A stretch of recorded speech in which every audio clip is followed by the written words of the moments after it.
Bonjour, aujourd'hui on va voir quelques notions élémentaires de Microsoft Word, l'éditeur de texte. On va tout d'abord commencer par les formats de caractères. On entend par format de caractère les attributs d'un texte, c'est-à-dire la police, la taille, le style, les exposants, les indices, etc. Comment obtenir le format de police? On va ouvrir Word. Voilà.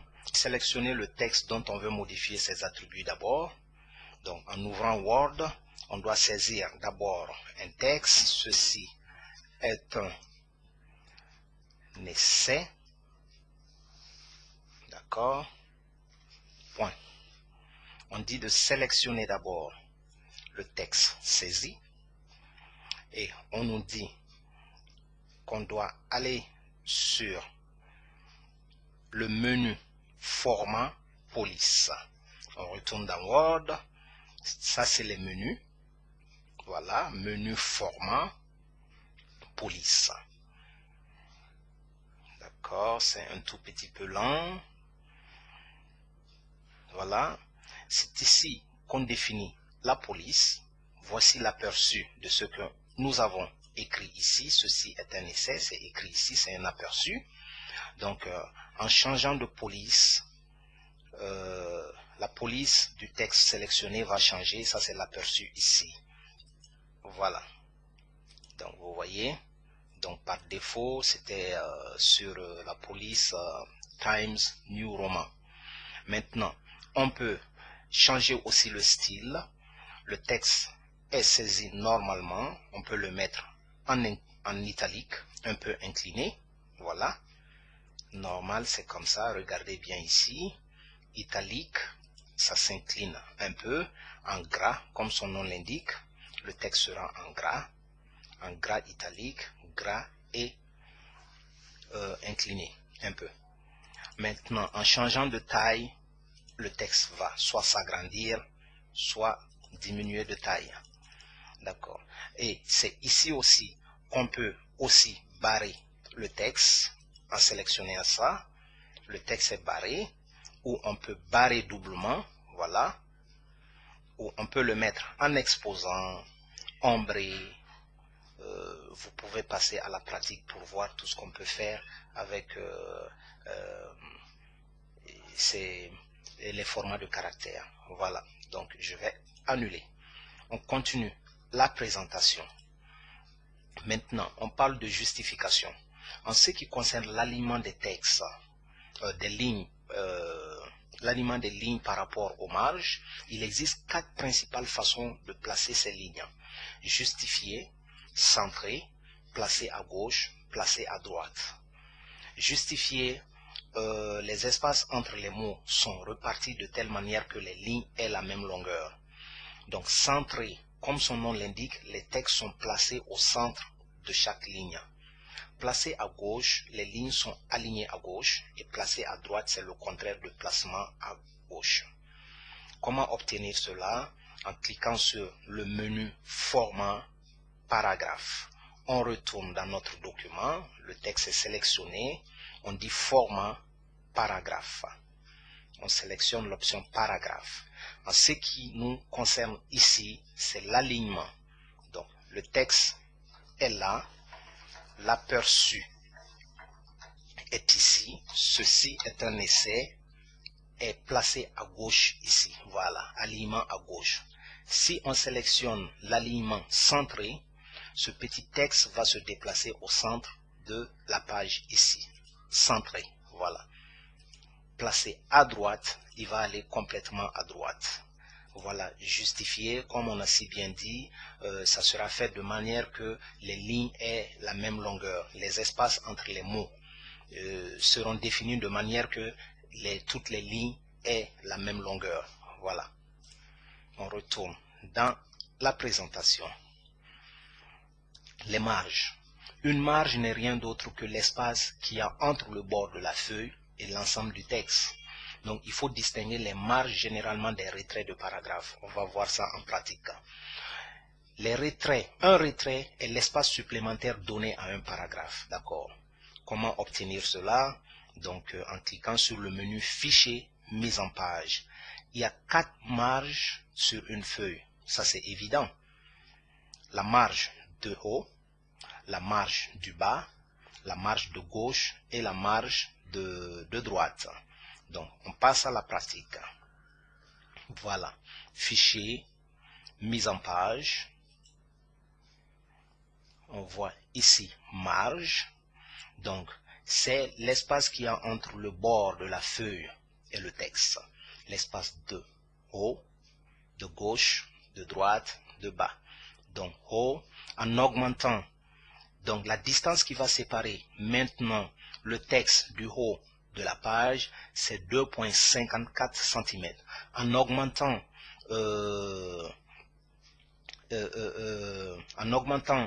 la valeur de cet espacement, le texte, vous allez voir que le texte va s'éloigner du haut de la page. En augmentant, voilà, vous voyez, le texte est en train de s'éloigner du haut de la page parce qu'on est en train d'augmenter la valeur d'ici. En augmentant par exemple la valeur de la marge de droite, le texte va s'éloigner aussi du bord droit de la page, comme ça. Voilà. Donc c'est à vous de définir les marges qui vous conviennent. D'accord. On passe. Les retraits de paragraphe. Il y a le retrait à gauche et celui de droite. Un retrait supplémentaire peut être donné à la première ligne. D'accord. Donc c'est maintenant pour avoir les retraits de paragraphe, c'est pas fichier mise en page, c'est plutôt le menu format paragraphe. Donc prenez bien des notes. D'accord, menu format paragraphe.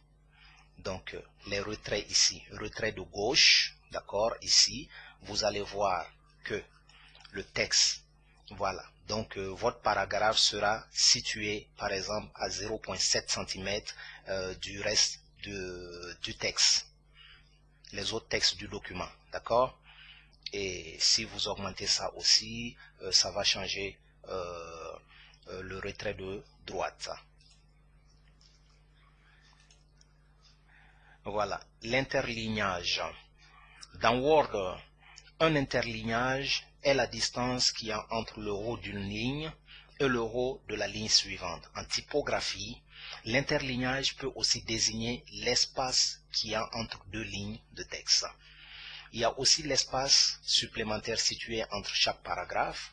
Dans le menu format paragraphe, l'espacement avant et après désigne cet espacement supplémentaire. Donc, on va voir d'abord l'interlignage. Il se trouve tous les deux, l'interlignage et l'espace supplémentaire de paragraphe se trouve dans le menu format paragraphe. Menu format paragraphe. L'interlignage, on va voir ici, interligne. Regardez bien ici, notre texte est là, ça c'est un aperçu. Donc, dès qu'on change l'interlignage par exemple du simple au double, l'espace va augmenter entre le haut de la ligne, voilà, le haut de la ligne d'en bas et le bas de notre texte. Voilà, en le remettant à simple, voilà, le texte se rapproche de notre texte saisi, d'accord. Et maintenant, on avait parlé aussi de retrait. L'espacement avant et après des paragraphes, c'est ici. Avant, en augmentant ici, voilà. Donc, notre texte s'éloigne du paragraphe qui se trouve en haut. Et en augmentant celui-là, on va diminuer, il va remonter. En augmentant celui-là, c'est le paragraphe d'en bas qui va s'éloigner de notre texte saisi. Voilà. Le mode portrait et paysage. On peut imprimer tout un texte dans un sens vertical ou horizontal de la feuille. Le terme portrait et paysage sont par analogie en rapport avec le sens utilisé en peinture pour la disposition des feuilles. Par exemple, pour un être humain, la hauteur est plus grande que la largeur. On désigne le portrait de quelqu'un. On dessine, pardon, le portrait de quelqu'un. parce que l'être humain, la hauteur est plus grande que la largeur. Donc, on dit mode portrait, en tout cas en informatique. Quand la hauteur est plus grande que la largeur, c'est le mode portrait. Pour un paysage, c'est la largeur qui est plus grande que la hauteur. Donc, ça a rapport avec le mode paysage aussi. Le choix du mode portrait ou paysage permet donc de définir l'orientation générale du texte sur une feuille. Donc, on passe à la pratique. On dit pour obtenir les modes, on clique sur le fichier, le menu fichier, mise en page. Menu fichier, mise en page. Voilà, par défaut, c'est le mode portrait qui est sélectionné. Donc, la hauteur est plus grande que la largeur. En sélectionnant le mode paysage, la largeur sera plus grande que la hauteur. Voilà. Donc, en cliquant ici, la disposition de la feuille va changer. Voilà. Vous voyez ici, mais je vais le remettre en mode paysage.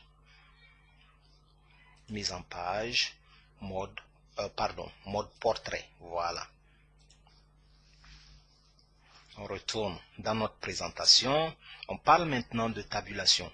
Une tabulation est un code qui va forcer le texte à se placer à une position déterminée sur une ligne. Il y a 4 types de tabulation. Les tabulations droites, les tabulations gauche, les tabulations centrées et les tabulations décimales. Tabulation droite, c'est la tabulation de droite désigne la position de droite, comme son nom l'indique. La tabulation de gauche aussi désigne la position de gauche. La tabulation centrée désigne la position du milieu du texte. La tabulation décimale. Pour les nombres décimaux, dans le plan vertical, les virgules sont positionnées sur la valeur indiquée par la tabulation décimale. Avant de saisir le texte, il est conseillé d'abord de définir la position des tabulations. Cette phrase est très importante. Avant de saisir le texte, il est conseillé de définir d'abord la position des tabulations. Et comment obtenir les tabulations? En cliquant sur le menu format tabulation. On va passer à la pratique. Donc, exemple d'application, une table de matière.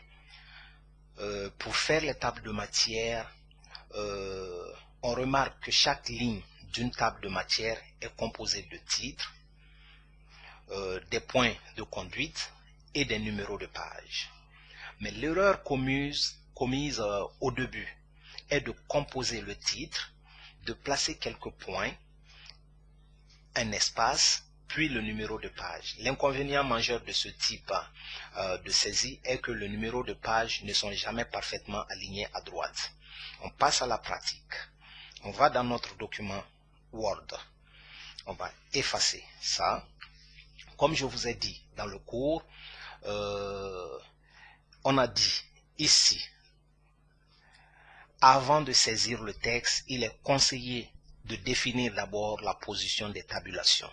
Et c'est ce qu'on va faire. Donc, l'erreur. Bon, on va d'abord faire avec l'erreur commise. Erreur commise, ce qu'il ne faut pas faire. Commise, d'accord. Comme on a si bien dit, c'est de saisir. Voilà. L'erreur commise, on va dire titre du premier chapitre. On va faire des points jusque peut-être à 15, peut-être, voilà. On fait 5 espaces, un espacement, 1, 2, 3, 4, 5. On va dire page 3. Je pense que ça a dépassé, donc on va réduire combien d'espacements? 1, 2, 3. Ah, 3 c'est trop. 2. Attends. Donc on va s'arrêter à 14 alors. On va faire 1, 2, 3, 4 espaces, page 3. titre du premier chapitre. C'est ce que je suis en train de faire. Titre suivant, page 4, etc. en page 9. D'accord. Donc, entrée, on va dire titre suivant. On va faire des points de conduite à peu près jusqu'au même niveau. On va faire espace, page 4. On va dire etc. On va aller jusqu'ici et on va dire page 9. Bon. Maintenant, on retourne dans le cours. Composition correcte. Dans ce cas, avant toute composition, il faut sur une ligne vide définir deux tabulations. C'est ce qu'on va faire. La première tabulation, une tabulation de droite avec des points de conduite. Cette tabulation sera positionnée à 15 cm par exemple. Et une deuxième tabulation de droite sans point de conduite, cette fois-ci placée à 16 cm. À 16 cm. À partir de ce moment, on peut composer notre table de matière de façon suivante. Placer le curseur où l'on a défini les deux tabulations. Saisir le titre de chapitre. Taper deux fois sur la touche tabulation. Puis saisir le numéro de page. Ce qui va donner ça. C'est la façon correcte de le faire. Donc, on passe à la pratique. On va dire ici, composition correcte. D'accord?